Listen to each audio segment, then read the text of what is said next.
The twin suns of Zareth Prime blazed overhead as I stepped off the shuttle's ramp, immediately hit by a wave of scorching heat and the acrid scent of copper-tinged sand. My diplomatic credentials felt suddenly flimsy in my sweating palm. Blake Morrison, junior negotiator for the Interstellar Mining Consortium, sent to secure mineral rights from the planet's primitive inhabitants. The Beast Folk. I'd studied their culture in the sim for weeks. Clan-based society, warrior traditions, Bronze Age technology with some remarkable metallurgical knowledge. What I hadn't prepared for was the sheer physical presence of them.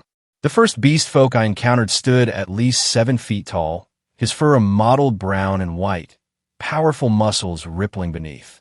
He regarded me with golden eyes that spoke of intelligence far beyond what our xenobiologists had predicted. "Welcome, human," he growled, the translator in my ear rendering his rumbling speech. "I am Crix, warrior of the Duskwing clan. The chief awaits." I straightened my environmental suit, trying to project confidence. "Thank you for the welcome. I'm here to discuss potential trade agreements between our peoples." He snorted, a sound that might have been amusement. "Trade? First, you must prove your worth." The village, if it could be called that, consisted of massive structures carved directly into sandstone cliffs. Beastfolk of various species went about their business. Leonine warriors sharpening obsidian-tipped spears, Vulpine craftspeople working intricate metallurgy, even a few avian types tending to what appeared to be a primitive but effective irrigation system. The chief emerged from the largest dwelling, his presence commanding immediate attention. Ancient by the standards of his people, his silvered fur spoke of countless battles. Scars crisscrossed his muscular frame, each telling a story of survival. "Human," he addressed me directly, his voice carrying the weight of authority. "You seek audience with the Duskwing. What offering do you bring?" I prepared for this. The briefing had mentioned ritual gifts. "I bring technological knowledge, Chief. Ways to improve your metallurgy, access to medical advances." He raised a massive hand. "Empty promises. Here, we value deeds over words. You must participate in our strength-naming ceremony." Before I could ask for clarification, a female warrior stepped forward. She was magnificent and terrifying in equal measure. Standing 6'8", her fur was a deep copper bronze, striped with black. Scars marked her arms and shoulders, badges of honor in her culture. Her amber eyes locked onto mine with an intensity that made my mouth go dry. "I claim the right of challenge," she announced, her voice carrying a melodic quality despite its power. "Let this human prove his worth against me." The chief nodded. "Lola speaks truth. This is our way, outsider. Face her in combat, or return to your sky vessel with empty hands." "Kumbai." My voice cracked. "I'm a diplomat, not a fighter. Surely there must be another way." Lola circled me, appraising. "Combat defines us. It shows truth when words deceive. Accept, or be forever marked as coward." The crowds gathering around us began to murmur. I caught phrases in the translator: "Soft skin will run. Human lacks honor. Lola will tear him apart." Something in their disdain sparked rebellion in me. I'd spent years training in various martial arts, though I'd never imagined using them here. "Fine," I declared, trying to project confidence I didn't feel. "I accept your challenge." Lola's eyes widened slightly. Surprise, perhaps, or approval. "Very well." At sunset, in the circle of testing. The circle was an ancient stone amphitheater, worn smooth by generations of combat. As the twin suns dipped below the horizon, the temperature dropped rapidly. Beastfolk filled the tiered seating, their eyes gleaming in the gathering darkness. I'd shed my environmental suit for simple pants and shirt, feeling exposed and vulnerable. Lola appeared wearing minimal armor, leather bracers, and a chest plate that left her arms bare. She moved with a predator's grace that made it clear I was severely outmatched. "This is ritual combat," the chief announced. "First blood or submission. No killing blows." Lola drew a curved blade from her belt. "Choose your weapon, human." I looked at the array offered to me. Everything seemed designed for beings much larger than myself. Finally, I selected a pair of short daggers, more my size. Begin, the chief commanded. Lola came at me immediately, her speed belying her size. I barely managed to parry her first strike, the force of it nearly disarming me. She pressed the attack, each blow testing my defenses. I trained in human martial arts, but this was different. She fought like the predator she was, all power and precision. I gave ground, trying to use my smaller size to my advantage, ducking under her swings and attempting to find openings. "Fight back, human," she snarled. "Or is this all you offer?" Her taunt ignited something in me. I stopped retreating and began to engage actively. My techniques were unfamiliar to her, and I managed to score a few light hits that drew approving rumbles from the crowd. But it wasn't enough. With a movement almost too fast to follow, she trapped one of my daggers with her blade and sent the other flying. In the same motion, she swept my legs and pinned me to the ground, her blade in my throat. "Yield," she said, not even breathing hard. "I yield," I gasped, tasting defeat and sand. The crowd erupted in a mix of cheers and disappointed grumbles. Lola stood, offering me a hand up. "You fought better than expected, Outlander. There is honor in you yet." The chief stepped forward. "The challenge is complete. The terms clear." He looked at me with what might have been pity. "Lola has won. By our law, you are now hers." "What?" The word exploded from me. "What do you mean, hers?" Lola crossed her arms, a slight smile playing at her lips. "In our culture, victory in ritual combat grants certain rights. You challenged and lost. Therefore, you belong to the victor until they release you. This is insane. I'm a free citizen of the Solar Alliance. You can't just own me." The chief's expression hardened. "You invoked our ways. You must accept our justice. Lola may do with you as she pleases within our laws. She could make you a servant, a slave." His eyes gleamed. "Or, as is traditional for lone warriors who win such contests, you will warm her bed." My blood ran cold. "You can't be serious." "Come," Lola said firmly, gripping my arm with surprising gentleness. "Night falls, and the desert grows cold. You will learn our ways, Blake Morrison, beginning tonight." Her tent was larger than I expected, clearly marking her status in the clan. Furs lined the floor, and weapons adorned the walls. A central fire pit provided warmth, essential as the temperature plummeted.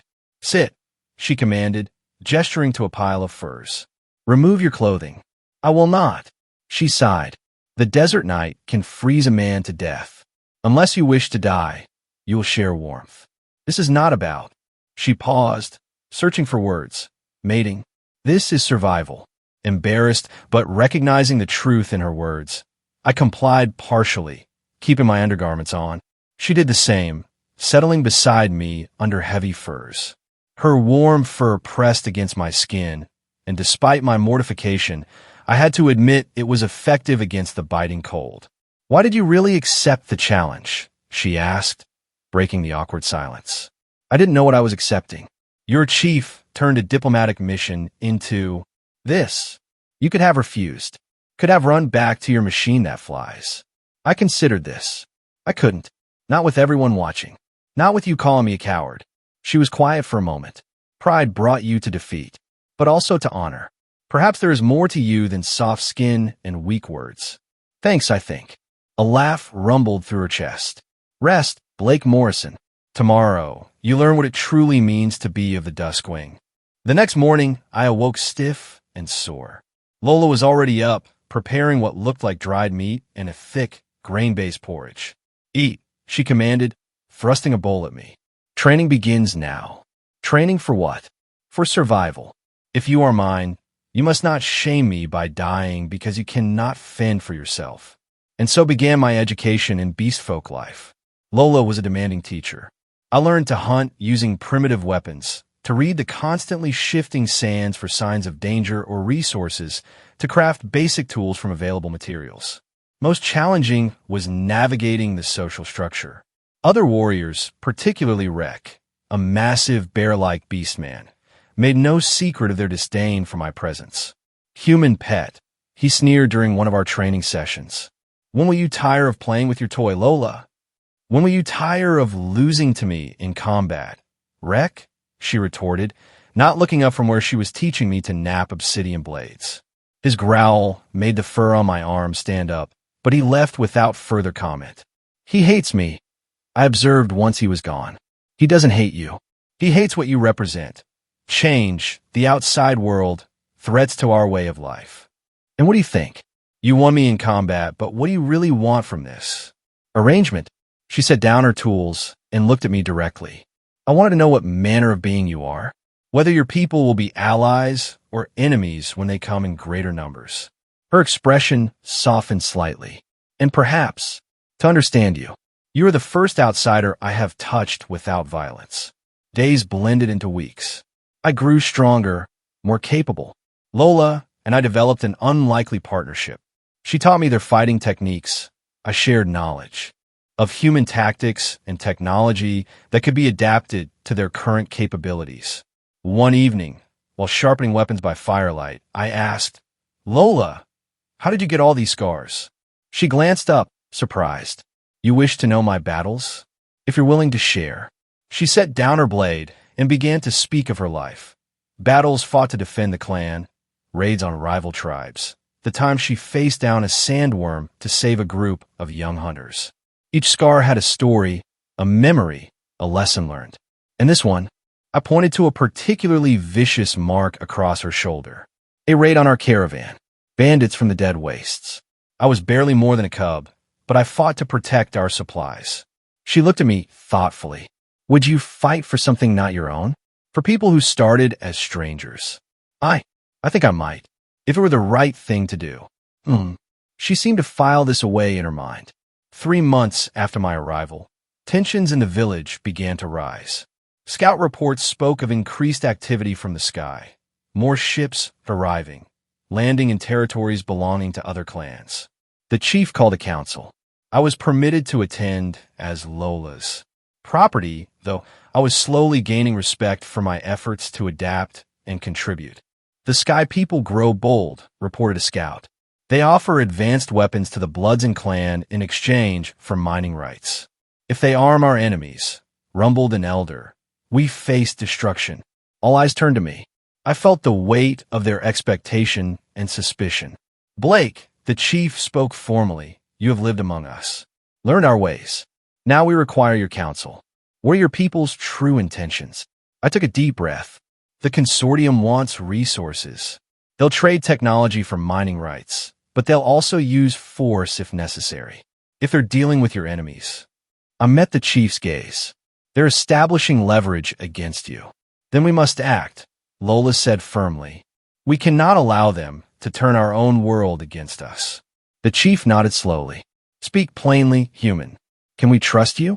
Or will you stand with your own kind when conflict comes? I felt Lola's eyes on me, along with every other beast folk in the chamber. This was the moment of truth. I came here as an outsider, belonging to no one. But I looked at Lola. I found more than a mission here. I found people worth defending.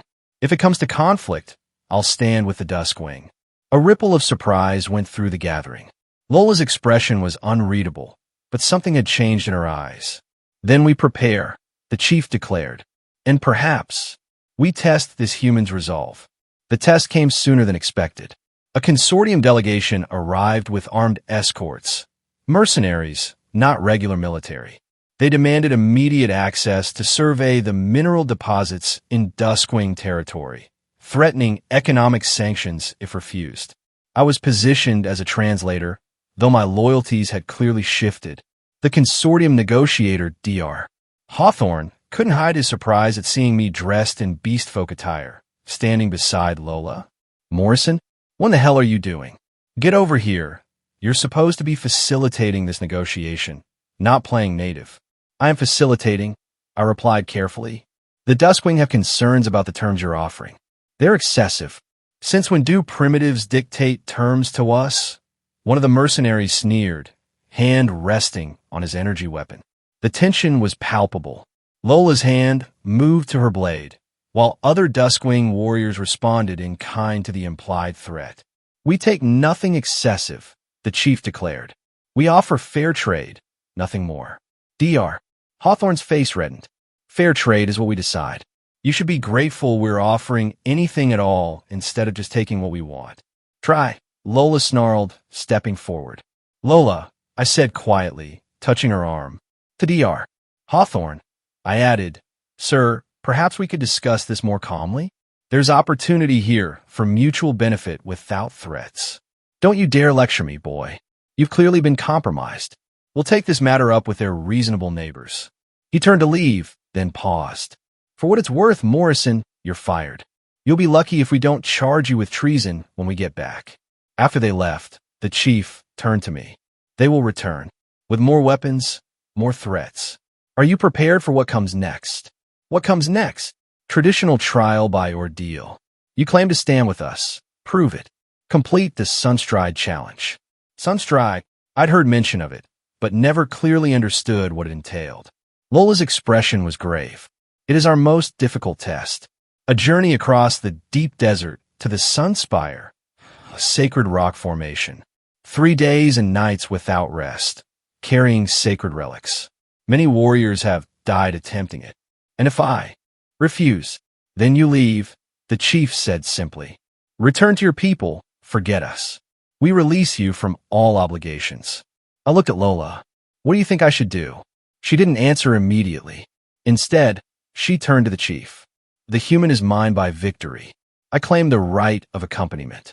No, the chief said firmly. This is his test alone. Then I invoke challenger's privilege. If he attempts the Sunstride, I attempt it with him. Our fates bound together. The chief's eyebrows rose. That is unprecedented. You would risk everything for this outlander. I risk nothing I haven't already committed to, she replied, still looking at me. He is my responsibility, my prize, my friend.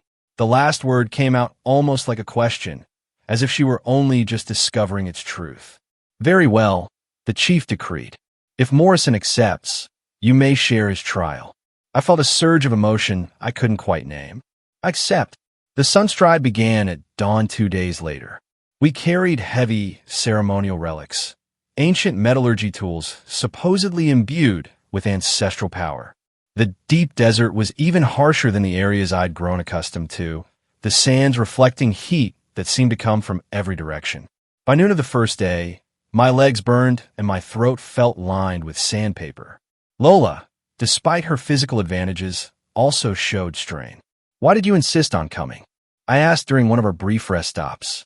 Because if you die out here, I would have failed in my duty to protect what is mine. Is that all? She was quiet for a long moment. No, because I find I do not wish to rule over you. I wish to understand you, and possibly choose you as an equal. That admission hung between us as we continued our trek. The trials of the desert, shifting sands that could swallow the unwary, predatory creatures drawn to movement, the constant threat of dehydration, forced us to work together in perfect synchronization. On the second night, sheltered in a small cave from a vicious sandstorm, I finally broached the topic that had been building between us.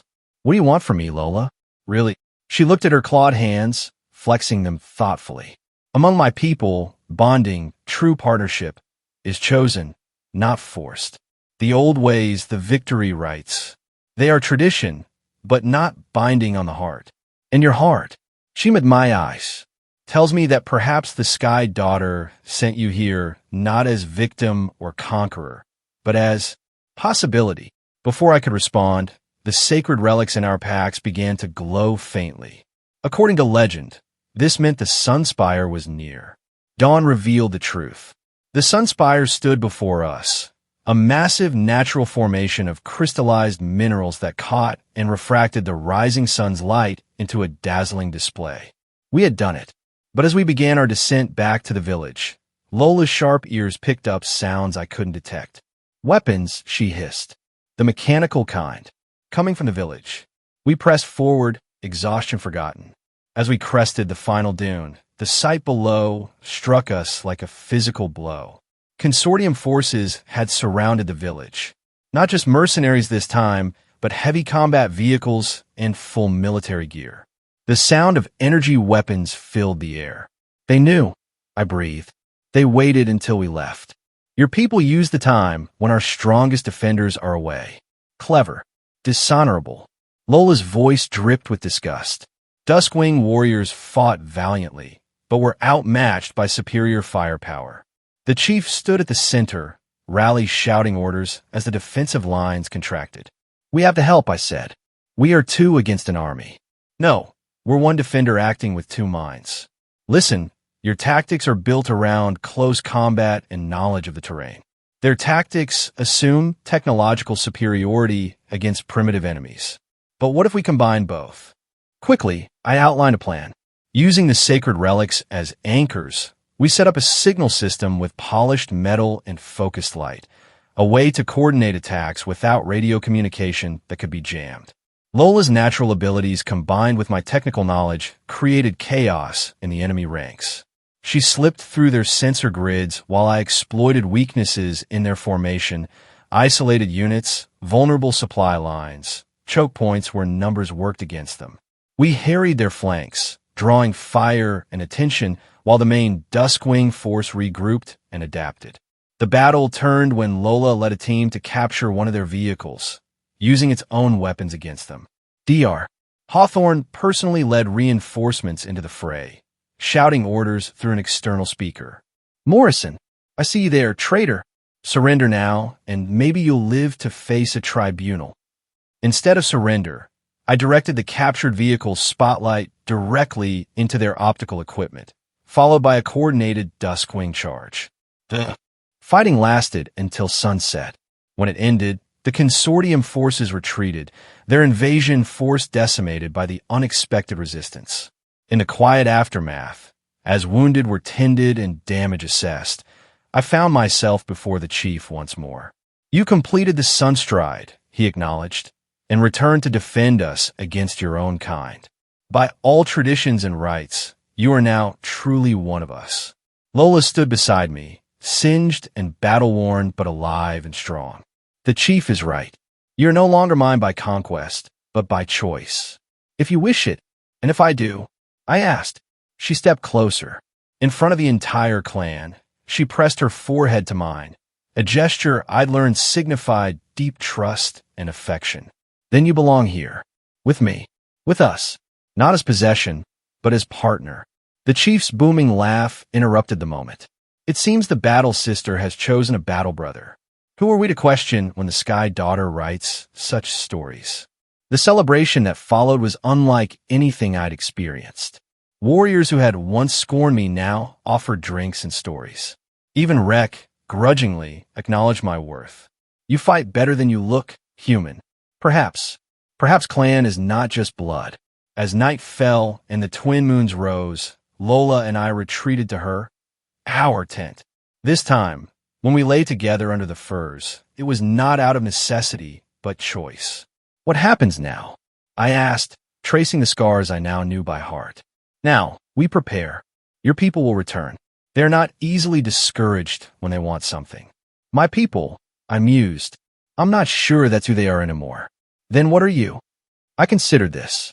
A bridge, maybe, between worlds. A translator not just of language, but of understanding. With you. She pulled me closer. With me, she agreed. Outside, the desert wind howled its ancient song.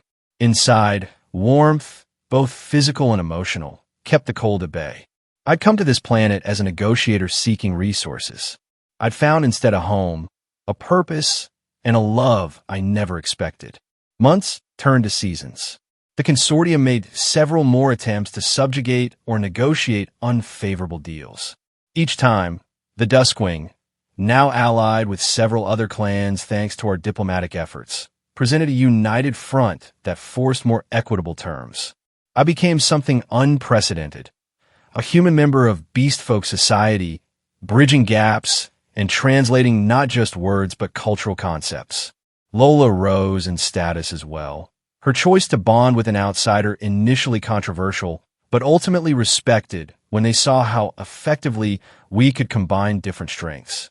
Other young warriors began training with me, learning to adapt human fighting techniques to their capabilities. In turn, I mastered their ancient desert survival skills, becoming nearly as adapted to Zareth Prime as any native-born. The sacred relics we'd carried during the Sunstride were eventually placed in a place of honor, symbols of a unity that could exist between different worlds.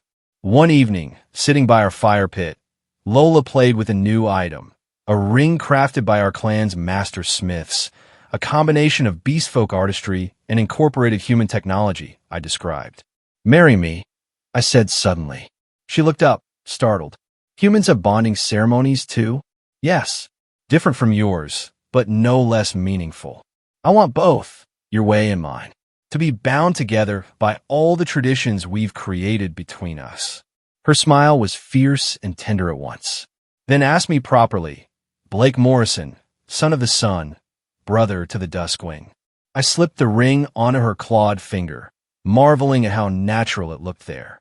"Lola, bright blade of the Duskwing, keeper of my heart, will you be my wife, my partner, my equal in all things?" "From the moment I claimed you, perhaps I knew this was our path," she admitted. "Yes." The wedding, for we called it that, borrowing from both cultures, took place during the next convergence of the twin moons. The ceremony blended beastfolk strength challenges with human vows, creating something entirely new yet deeply rooted in both traditions. Standing before the chief, surrounded by clan members, and even some human guests who'd come to understand and respect our unusual union, I felt complete for the first time in my life. The chief raised his hands for silence. "Today we witness not just joining of two beings, but the binding of two worlds. May their offspring carry the best of both, and may their love be an example to all who doubt that different kinds can truly understand one another." As Lola and I clasped hands, her calloused paw engulfing my more delicate fingers, I reflected on how far we'd come. From that first combat where I was claimed as spoils, to this moment of choosing each other freely and completely. That night, in our shared tent, as the celebration continued outside, Lola traced her clawed finger along my jaw with impossible tenderness. "Do you ever regret it? Coming here? Being captured by a primitive warrior?" I caught her hand, bringing it to my lips. "I regret nothing. You didn't just capture me, Lola. You set me free, to be who I was meant to be." Outside, the desert wind sang its eternal song.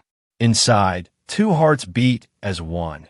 Human and beast folk, outlander and native, former captor and captive, now equal partners in a love that bridged worlds. The twin moons cast their light through the tent opening, illuminating our intertwined forms. In that moment, I understood the truth that would define my future among the Duskwing. Sometimes the strongest bonds are forged not through conquest, but through the courage to surrender yourself to something greater, whether it's love, loyalty, or the understanding that home isn't a place, but the person who chooses to warm your bed by choice, not by right. And somewhere in the vast cosmos, perhaps the Sky Daughter smiled, knowing she had written a story worth telling, a tale of alien worlds meeting through combat, understanding blooming from conflict, and love growing in the harsh soil of an unforgiving planet where two lost souls found each other against all odds.